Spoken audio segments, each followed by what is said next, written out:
Hi friends, welcome to my channel again.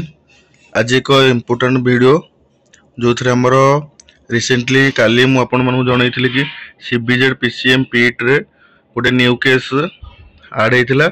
जो new case T आड होता आमर LTR procedure केमिति जल्दी हम से तार रिगार्डिंग आज आमर कोर्ट रे हियरिंग थिला।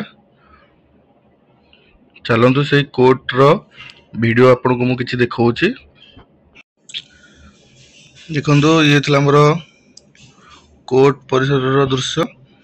हमर जज एवं हमर लॉयर एवं गोटे इम्पोर्टेंट कथा हला कि आज हमर एसएन पटनायक अवेलेबल नथिले एवं मैडम हमर ये नोटिफाई करथिले कि हमर केस प्रोसीजर स्टे अच्छी 14,903 केस से केस सह आमर जो नुआ केस है मर्ज हो गोटे date upcoming September 1st week रे आसीबो जो थे कि आमर टोटाल सब क्लियर हो आमर प्रोसीजर केबे कंप्लीट हो एवं एटा भी जना पड़छि प्रोसीजर आमर सेप्टेम्बर 1st वीक भितर आमर डीबी लिस्ट आसिकी प्रोसीजर कंप्लीट हो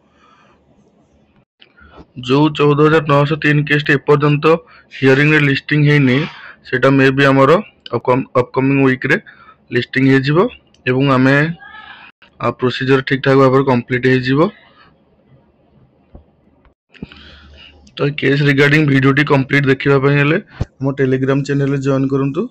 मो कमेंट रे टेलीग्राम चैनल लिंक दे देछि। हमर एलटीआर रिगार्डिंग जहाँ भी इनफॉरमेशन आपण ये चैनल पाई परिबे। तो आपण चैनल को सब्सक्राइब कर दियंतु, वीडियो को लाइक कर दियंतु एवं हम टेलीग्राम ग्रुप रे जॉइन हो जांतु।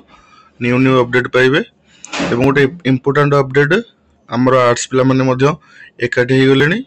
तांकर जो केस पाई तांकर ए पर्यंत एग्जाम हे परनी से केस रिगार्डिंग इंटरवेन करिवे।